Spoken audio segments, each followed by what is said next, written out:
بسم اللہ الرحمن الرحیم۔ السلام علیکم۔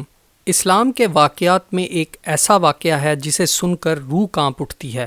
ایک دفعہ قریش ایک مجلس میں ایک ساتھ موجود تھے۔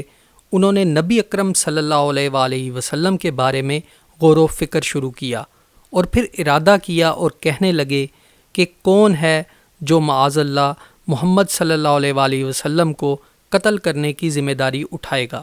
سیدنا عمر فاروق رضی اللہ تعالیٰ عنہ جو اس وقت اسلام سے واقف نہیں تھے کہنے لگے کہ میں یہ ذمہ داری قبول کرتا ہوں، اور پھر تمام قریش اس قتل کی سازش پر متفق ہو گئے۔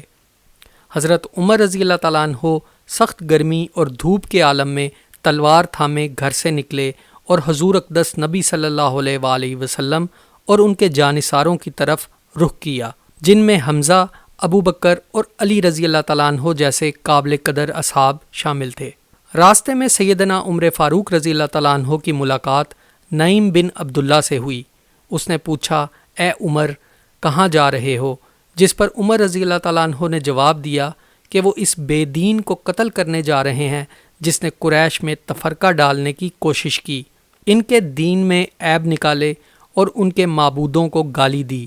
یہ سن کر نعیم بن عبداللہ نے کہا کہ آپ بہت غلط راستے پر چل رہے ہیں، بلا شبہ آپ نے جان کو دھوکے میں ڈالا ہے۔ غور کریں، آپ تمام لوگوں کو ہلاکت میں ڈال رہے ہیں۔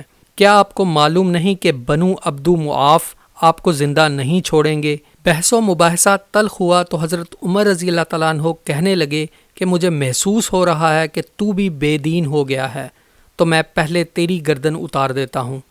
جب نعیم بن عبداللہ نے دیکھا کہ حضرت عمر رضی اللہ تعالیٰ عنہ اپنے ارادے سے کسی طور باز نہیں آ رہے تو انہوں نے کہا، اے عمر، میں آپ کو خبر دیتا ہوں کہ آپ کے بہنوئی اور ان کے تمام اہل خانہ مسلمان ہو چکے اور آپ اپنی گمراہی پر اڑے ہوئے ہیں۔ یہ سن کر حضرت عمر فاروق رضی اللہ تعالیٰ عنہ حیران ہوئے اور کہا کہ مجھے ان کے نام بتاؤ۔ نعیم بن عبداللہ نے کہا، وہ آپ کے چچا زاد اور آپ کی بہن ہیں۔ سیدنا عمر رضی اللہ تعالیٰ عنہ یہ سنتے ہی آگ بگولا ہو گئے اور فوراً ان کے دروازے پر پہنچے۔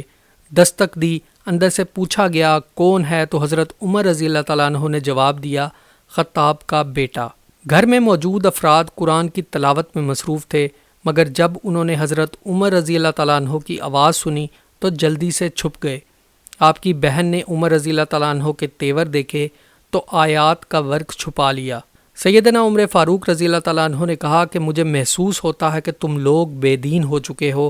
اس پر حضرت عمر رضی اللہ تعالیٰ عنہ کے بہنوئی نے کہا کہ اے عمر، ہو سکتا ہے کہ حق آپ کے ساتھ نہ ہو۔ یہ سننا تھا کہ سیدنا عمر رضی اللہ تعالیٰ عنہ نے اپنی جگہ سے چھلانگ لگائی اور بہنوئی کو داڑھی سے پکڑ لیا اور دونوں گتھم گتھا ہو گئے۔ حضرت عمر رضی اللہ تعالیٰ عنہ طاقتور تھے اور اسی بدولت اپنے بہنوئی کو پکڑ کر زمین پر دے مارا اور سینے پر چڑھ کر بیٹھ گئے۔ سیدنا عمر فاروق رضی اللہ تعالیٰ عنہ کی بہن اپنے خامند کو بچانے آئیں تو وہ بھی گر کر زخمی ہو گئیں۔ پھر آپ کی بہن نے غصے کی حالت میں کہا کہ اے اللہ کے دشمن، کیا تو ہمیں اس لیے مارتا ہے کہ ہم ایک اللہ کو معبود مانتے ہیں؟